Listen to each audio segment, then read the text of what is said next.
எனக்கு ரொம்ப நாளாவே ஒரு டவுட் ஃப்ரெண்ட்ஸ். அது என்னன்னா, நம்ம பூமிக்கு 2 நிலா இருந்துச்சுன்னா எப்படி இருக்கும்? அழகா இருக்குமா? ஆபத்தா இருக்குமா? அழகா தான் இருக்கும்னு நான் நினைக்கிறேன். ஆனா அதுதான் இல்ல ஃப்ரெண்ட்ஸ். முதல்ல இரவுல வானம் எப்படி இருக்கும் தெரியுமா? இரவே ஆல்மோஸ்ட் பகல் போல தெரியும். அடுத்தது கடல் அலைகள். ஃபர்ஸ்ட் நிலா கடல் அலைய கட்டுப்படுத்துச்சுன்னா அதுக்கு ஆப்போசிட் சைட்ல இருக்கிற நிலா சும்மாவா இருக்கும்? அது வேலையை காமிக்க ஆரம்பிச்சிடும். இதனால கடல்ல சுனாமியே உருவாகும். கடற்கரை பகுதி பாதி நீர்ல மூழ்கி போயிடும். அதோட நிலநடுக்கம், எரிமலை வெடிப்பு இது போல நிறைய நடக்க வாய்ப்பு இருக்கு.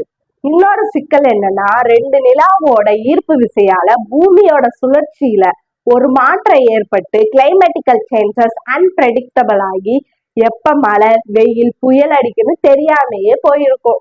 2 நிலா இருந்துச்சுன்னா டபுள் பியூட்டி எல்லாம் கிடைக்காது. அதுக்கு பதிலா டபுள் ரெஸ்ட்ரிக்ஷன் தான் கிடைக்கும்.